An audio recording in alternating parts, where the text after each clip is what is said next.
Hello and welcome to the Concrete CMS Town Hall for May 2026.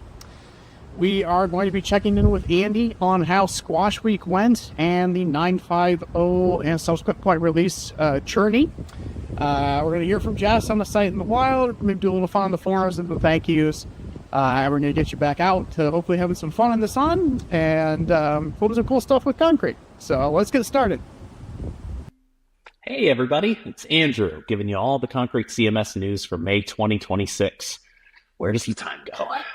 The most important piece of news we have this month is that 950 is officially out. As always, make sure to back up your site before you update. We've got a fair number of things that are in 9.5. The main feature that developers will want to check out is that we have added support for the Twig templating language in the core. So that means it is part of blocks, it is part of themes, etc. The actual core has not changed in how it, in what view files it actually ships, because the moment we switch over to things that has backwards compatibility impacts. So we may or may not be switching the core over to it anytime soon, but it's definitely a better way to build a theme. There's a lot of little developer improvements. I think once you kind of adopt that way of working, that you're going to find yourself writing a lot less little braces here and there, and you're going to find that your code is more secure by default because Twig will escape it by default, which is really quite nice. And it's funny to hear me say this because I have advocated against PHP template languages for so very long. But, you know, things are much different in 2026 than they were in 2003. And Twig is much nicer and more full-featured and more mature of a technology than, for example, Smarty was in 2003. So hope there are no smarty heads out there that I'm going to get in trouble with. I apologize. Everyone's just doing their best. That is definitely the thing that we are most excited about. And definitely more documentation about that needs to come out. We're aware of that. But definitely take to the forums if you're interested in that. And we will start to share information on that very, very soon. There are a number of small behavioral improvements in 9.5 as well.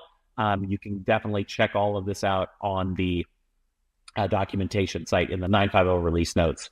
Another big change here is that Concrete CMS now officially supports PHP 8.5.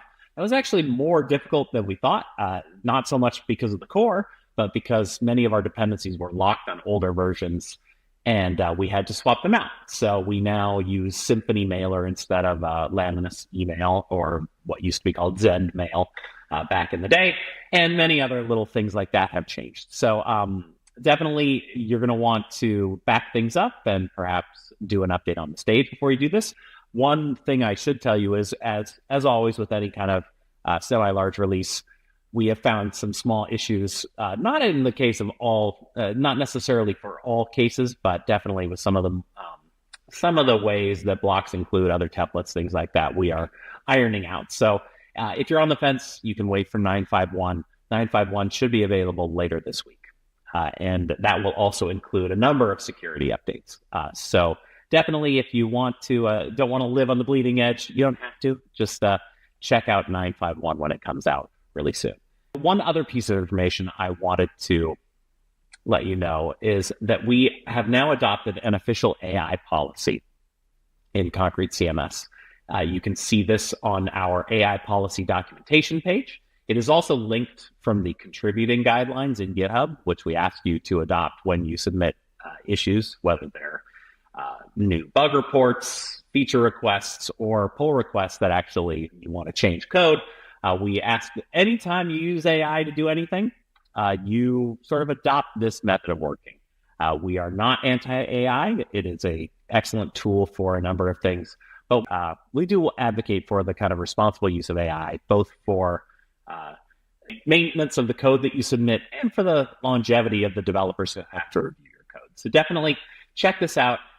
Post to the forums if you have questions about this. I'd be happy to talk more about this. I expect this might get some reactions, but we are happy to continue the conversation in the forums. So thanks again, and thanks again for keeping Concrete the thriving open source project that it is.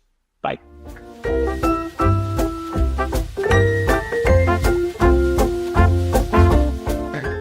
Hey, everybody. Now comes the most important part of our show, where we thank the members of our community who help make Concrete the thriving open source project that it is.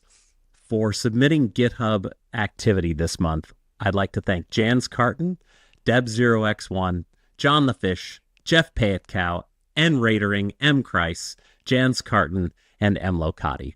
Thank you for submitting issues, new bug reports, new pull requests, and helping keep up the momentum on Concrete.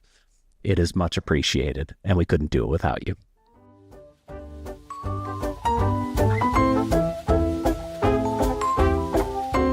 Hello, everyone.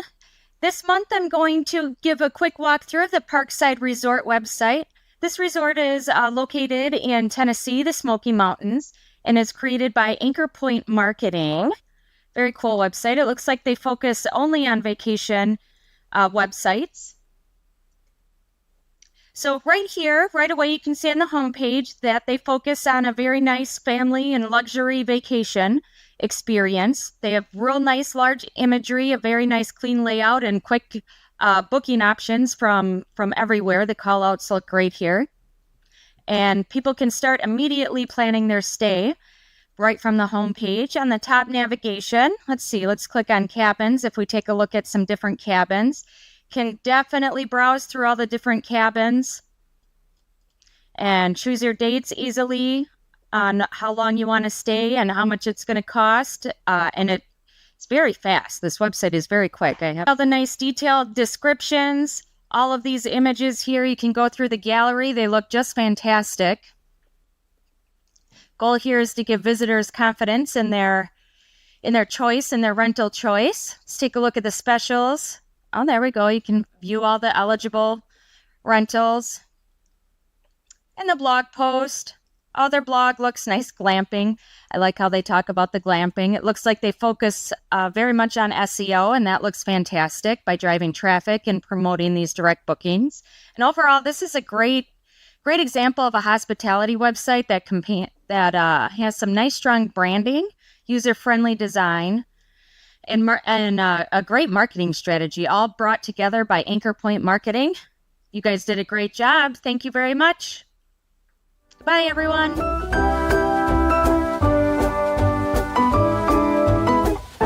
Hey, everybody.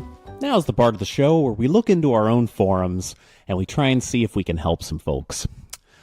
This is a little different because today I'm not actually going to try and answer a question, but I am going to look at a particular forum issue and use it as a jumping off point for something that we're pretty excited about that we just started, and we just did our inaugural one of these last week. So here's the post in question. So this is a post that if you've worked with Concrete for a while, or if you've been in GitHub, you've probably seen this alluded to. Due to the way that Concrete is constructed and all the different ways that pages can be rendered, it's not uncommon for a page not found flow. So if you go to a URL that doesn't exist, for it to actually be fairly slow, even though you would think that it would be pretty trivial to determine whether Concrete knows or does not know that a page is found or not. And so what we wanted to do was to take a stab at solving this, along with solving a number of other issues and really being present for a particular week just to try and fix long-standing bugs. So here's what we put out a couple weeks ago. This we were calling Squash Week, where we basically devote a week of time to fixing long-standing weird little issues, bugs, etc. in the core. And I also wanted to use it selfishly to dial in some issues that I saw in the wake of 9.5.0 being released the week prior. So we did this past week. We notified everyone a month ago, so it should not be too much of a surprise. But we did this last week, and it was quite successful. So we went from about 25, 26 open pull requests down to 15. And I think more importantly, we went from about 510, 515 open issues down to 470. And I'm pretty proud of that. And I think that that's going to be, if we can continue to schedule these types of hackathons in the future, I think it's going to be really good for us. But what I spent a lot of time on this particular week was actually this weird kind of annoying problem with the 404s being slow. And I want to give a special shout out to M Locati, who is kind of the the reason that this got back into our consciousness. He did a very, very, he opened a very, very useful pull request that is still pending about a month ago, and we've been busy and have not had a chance to really take a look at it until last week or so, although I knew that it would be pretty promising. And his thinking was, what if instead of trying to fix all 404s to be faster in all cases, we just try to terminate the ones we know are going to be false as quickly as possible, so that, maybe not every request is as fast as humanly possible, but 80% of the requests that are obviously fraudulent or false or weird, we can disregard immediately. And his pull request is actually quite full-featured. It is sort of regex based and lets you approach this from a kind of a URL denialist approach. And if, a URL matches one of these disallowed URLs, it will terminate quickly. And it's definitely a nice thing to a nice way to go. There are some issues with this, I think, and I don't know that we have not adopted any of these approaches yet, but I think we are definitely on the right track towards solving this in a holistic way going forward. So I want you to take a look at this issue, this pull request. And then also at the same time, I'd like you to take a look at an alternate one that I'm proposing. I have no dog in this fight, but I do think there are some issues. I think there's two different approaches to the way we can solve this problem. And his is one and mine is the other. And they both grow out of his approach of terminating the request early, which I think is really kind of the reason that we were able to solve this. One way or another, this will be solved in the next minor release of Concrete. But we don't know which one we're going to do yet, but neither of them would be possible. I mean, certainly mine wouldn't be possible without the thinking he had done regarding the strategy of looking at this, in a strategic way. Like, let's not try to solve every single case all the time in a perfect way. Instead, let's try and, solve 80% of what we know we can solve and make that faster. So one thing I do want to shout out here is that in some preliminary tests of this new approach, we're looking at cutting down the response time from a factor of 50% faster or 100% faster, I guess, depending on how you do the math. So definitely this will improve Concrete when it finally lands. And thanks to Emlo Kadi for really spearheading this and keeping us thinking about this problem. Whichever solution makes its way into the core, it's going to make everyone's lives better. And so thanks, Emlo Kadi, for that. And thanks everyone who submitted issues, especially last week. I love these hackathon ideas, and I think they're a good way to keep everyone involved. And so yeah, definitely check this stuff out. Post to the forums, post to GitHub, and let's keep that open source train moving. Thanks, everybody. All right, well, that is what we have for May 2026. Thank you so much for choosing Concrete for building cool stuff. We'll see you online.